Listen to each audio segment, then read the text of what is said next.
Seguimos en esta edición especial del Noticiero Internacional de la Televisión Pública hasta las 14.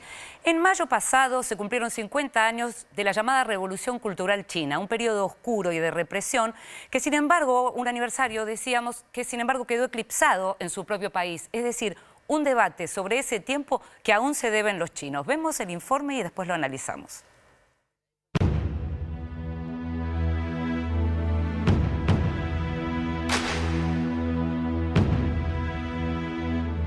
Con sustantivas críticas y crónicas en general condenatorias del proceso político que inició Mao Zedong en China en 1966, el periodismo chino y el internacional dieron cuenta del aniversario de los 50 años de la denominada Gran Revolución Cultural Proletaria.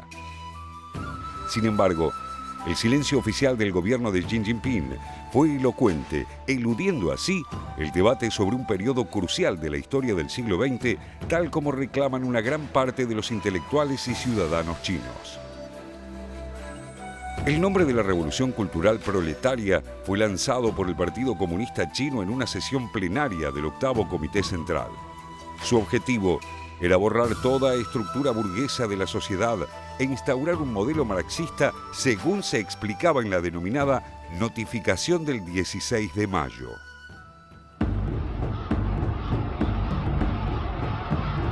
El 1 de octubre de 1949, Mao Zedong proclamó la República Popular China. Durante su liderazgo, que ejerció desde la presidencia del Comité Central del Partido Comunista Chino y que se extendió hasta su muerte en 1976, proliferaron intensas campañas ideológicas tendientes a instaurar el marxismo-leninismo y mantener la pureza ideológica, aunque con matices basados en las peculiaridades de la sociedad china. En esta búsqueda, Mao y su entorno otorgaron un papel central al campesinado por sobre el proletariado y los intelectuales. En 1966, luego de las fuertes críticas internas que recibió por el fracaso del Gran Salto Adelante, un plan para modernizar e industrializar a la sociedad china que generó gigantescas hambrunas, Mao lanzó una iniciativa para recuperar poder y deshacerse de los opositores, a los que se consideraba traidores a las ideas revolucionarias. Esto desencadenó una extensa purga en el partido que se hizo extensiva a toda la sociedad. A raíz de ella, fueron perseguidos infinidad de dirigentes, intelectuales, docentes y trabajadores en general. Entre los casos más notables se encuentran el jefe del Estado Liu Shaoqi, a quien Mao veía como su gran rival, y el más moderado, Deng Xiaoping. Liu moriría en prisión en 1969. Deng pasó aquellos años en un campo de reeducación, pero años después asumiría gran protagonismo en la política china. La ejecución de la Revolución Cultural fue confiada a los guardias rojos, adolescentes y jóvenes integrados, en su mayoría hijos de altos mandos del Partido Comunista y del gobierno, que enfatizaban la lucha de clases y estaban dispuestos a perseguir y masacrar a sus adversarios. La veda para la revisión histórica de esta época es sostenida hasta el día de hoy. Tras 3 años de purgas que paralizaron algunos sectores clave de la vida pública china y controlando nuevamente todos los resortes del poder, Mao declaró formalmente el fin de la Revolución Cultural en 1969, durante el 9º Congreso del Partido Comunista Chino. Al iniciarse los años 70, un Mao ya físicamente en declive y enfrentado a la Unión Soviética, inició una apertura hacia Estados Unidos que culminaría con la visita de Richard Nixon a Beijing. Una gran parte de aquellos guardias rojos, hoy ancianos y arrepentidos, pidieron perdón públicamente por sus actos en una actitud que, en lugar de cerrar aquel luctuoso capítulo, abre una puerta a la espera de un debate profundo. En 1978, con Deng Xiaoping en la presidencia, el Partido Comunista lanzó unas reformas que cambiaron el rumbo de la gran nación asiática. Entre ellas, diversas formas de libre mercado y políticas para atraer al capital extranjero, aunque el Estado no abandonó su definición como socialista.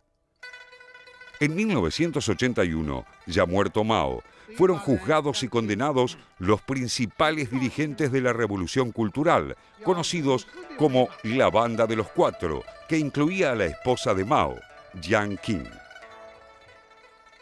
El silencio oficial de la administración actual dio, sin embargo, curso a varias críticas, principalmente de las víctimas de las persecuciones de Mao y su gobierno, quienes abogan por recordar y hacer historia para no volver, aseguran, a un periodo que en la actualidad es cuestionado por millones de chinos.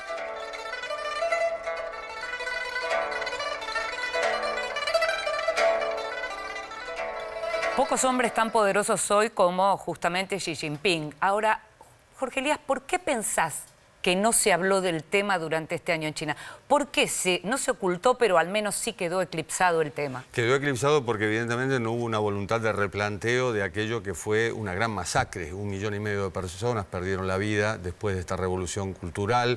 Estamos hablando de guardias rojos instituidos en ese momento por Mao Zedong cuando va a Shanghái, aparentemente dolido y aparentemente herido por lo que era la política del Gran Salto, y ahí rearma al Partido Comunista Chino. Son los estudiantes, son los jóvenes los que conforman estas guardias rojas que hacen una gran purga instituida o inspirada en aquello que fue abolir lo que eran los cuatro viejos, que eran los pilares de la Revolución Cultural de 1949.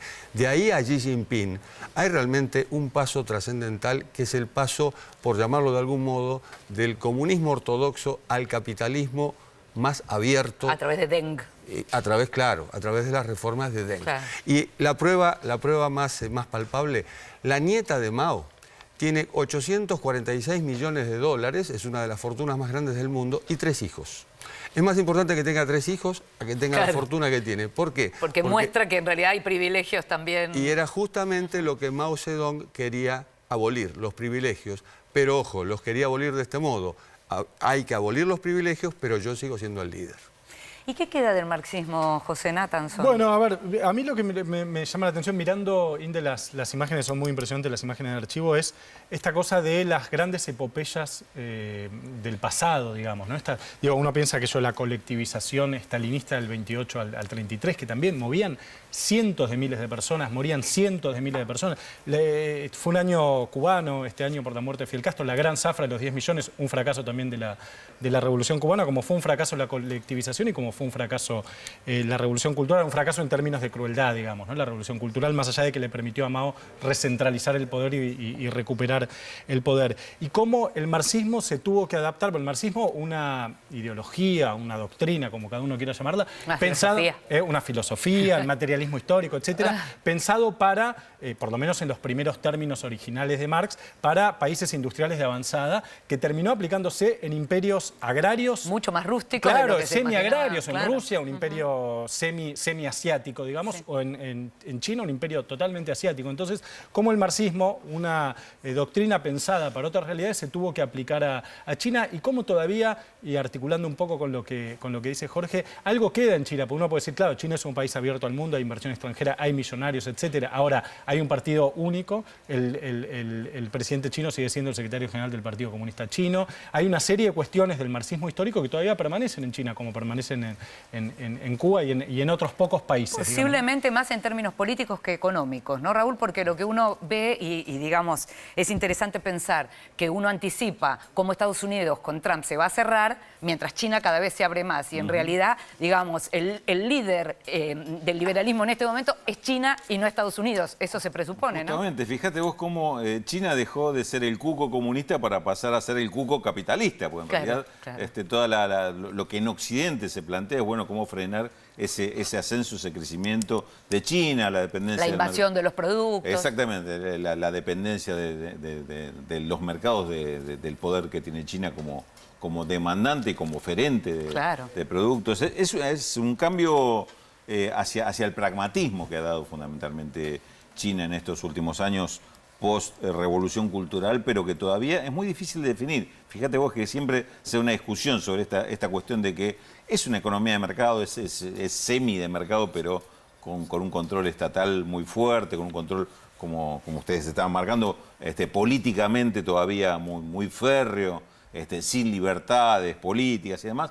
es un gran interrogante esta economía china, pero evidentemente visto desde afuera, es decir, el mundo viendo a China, lo ve realmente como una potencia económica adaptada a las reglas de mercado y con una capacidad que evidentemente hoy está superando los umbrales o los parámetros que tienen cualquier otra nación en el comercio mundial, ¿no? Hablábamos de marxismo, José, pero leía en estos días, releía en realidad, una entrevista que le hicieron a Barry Busan, el historiador canadiense, británico, pero que vivió en Canadá, en donde él hablaba de los 4 capitalismos y explicaba, digamos, que lo que hay hoy en realidad son todas formas de capitalismo. Así que por más marxismo que digamos, en términos económicos... En términos económicos, claro. Sí, en términos políticos, no, digamos. ¿No? Digo, en términos, no habría que diferenciar democracia liberal de capitalismo. Exacto, lo que no hay es democracia, pero sí capitalismo. Puede haber capitalismo sin democracia. Puede haber capitalismo sin democracia, lo que no sabemos si puede haber democracia sin capitalismo, digamos, ¿no? Ahora, hay un viejo aforismo, a mí me resulta interesante, que es que, y hay un montón de películas y series y libros sobre esto, que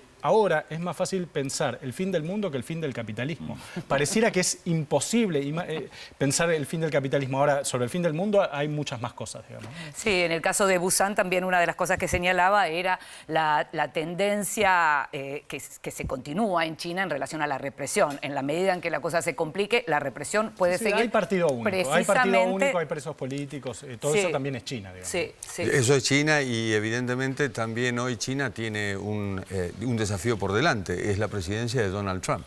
Y Trump ya ha hecho de las suyas hablando por teléfono durante 10 minutos con la presidenta de Taiwán. Bueno. Y China ha dicho, ojo, son 40 años de una sola China. Y la presidenta de Taiwán, que en un viaje, esto que se llama diplomacia de tránsito, va a Nicaragua, va a El Salvador y va a Guatemala el mes próximo, bueno, también va a ir a Estados Unidos y se va a reunir con Trump. ¿Qué significa esto? Por un lado, Estados Unidos es el que mayor aporta a la industria bélica de Taiwán, es decir, es el que le da los armamentos, pero no pasa lo mismo con la diplomacia. La diplomacia va por el lado de China.